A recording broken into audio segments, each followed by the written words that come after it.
Subs, I imagine you're pretty pleased after that, securing playoffs for Sheffield Eagles for the first time since 2015. Jeez, it's a long time ago, that, isn't it? Yeah, delighted.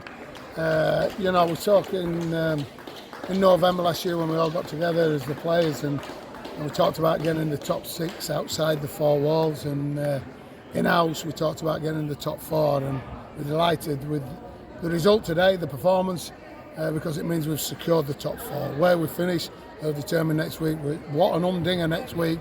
Betfred versus Sheffield, still finishes 3rd and 4th. So one job done, but we're eager to finish the season off in style, which will be a cracking game next week. The full Monty is coming to Sheffield again. It's a bit of a scratchy first half, only 2 points ahead at the break, but seemed to really take advantage of the extra man in the second half. We talk about it a lot, the momentum of the game, and they had a period there when we went 4 back-to-back sets.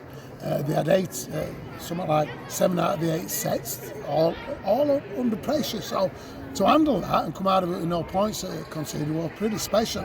And I talked about that at half-time. We needed to tidy up a couple of things, and we did. And we're a bit clunky with ball. There's no doubt about it. But when we do what we do, we rack up points, and as much as we're clunky, we still scored 38 points, didn't we, as we did last week. So delighted with them, because it's been tough, and just round the corner there's a couple back today, there's a couple more chances coming back next week, so we've got a bit of competition in that. But yeah, it's great to come away, get a back-to-back performance and a back-to-back win, and then let's get back to Sheffield next Sunday, 6:30. You need to be there, because it is going to be the full Monty, there's no doubt about that. I personally thought Aaron Murphy had a brilliant game. 2 tries for him, and perhaps someone that goes under the radar a touch, but he's come back into the side after his injury, troubles that he's had this year, and he's been brilliant. Solid, the uncompromising bloke that he is. He works hard, and he does go unrecognised by a lot of people. Scored 2 tries doing the right thing at the right time, but he just cleans up little things, and the boys like him in and around there because of the work ethic, his toughness, his bit of steel he's got. And I thought we showed a lot of steel today, and that's what I was really pleased about. There were a couple of that last tries of theirs. Geez, it's 2 yards forward, from the pass. Watch the hands. Look where he caught it, where he passed it, where he caught it. So, Murph's been great the last couple. And look, I'm sure he'll get better and better. He's done 2 80 minutes back to back. Did he talk to me about that?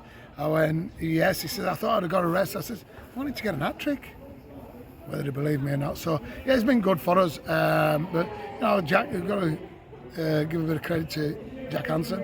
Another 80 minutes at 9, and got peppered at times by them trying to steamroll him. Stood up. But yeah, we're relieved. We're delighted that we achieved one of his objectives. Yeah, you just mentioned Jack Hanson there, and he finished off perhaps the best try of the game, really, where he went through about, I said 1,000 hands on Twitter. It was a brilliant move, and then he breaks the line for Evans' try as well. Yeah. So another big performance from him. He's got the feet, he's got the skill, he's got everything in his toolbox, if you like, as Jack. And he's a great kid. He's a competitor. He's an 80-minute player, and that's what he does. And to be thrown in the middle, as a little fella, I think he's done a marvellous job. And we're delighted. And he's here next year, and I think he's only going to get better. What that looks like, where he plays, who knows? And is it 9? Is it 7? But we're lucky to have him, because he's a cracking young man, and it doesn't surprise me that he turns in performances like that week in, week out, because one is how he trains, how he looks after himself, and how he prepares himself. I know you've mentioned it already, but next week already there's a lot riding on that. Whoever wins that game between Sheffield and Bradford, finishes 3rd, that could potentially lead to a home game in the playoffs down the line. So how big is that, and how tough a test will Bradford be? Well, both 3rd and 4th will get home games in the quarter-finals.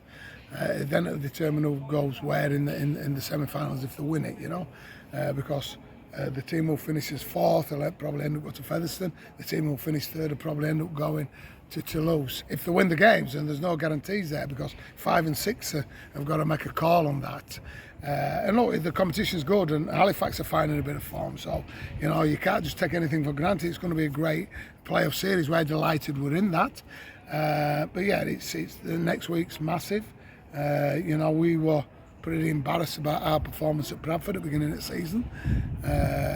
They've improved, they've recruited, they've spent some money on your Gascos and people like that. What we've got to do is just go around our business, hopefully with 2 or 3 more people back, a bit of competition for places, a nice chilled week at training, I promise, boys, and get after them and let's finish the season at home how we want to finish the season at home.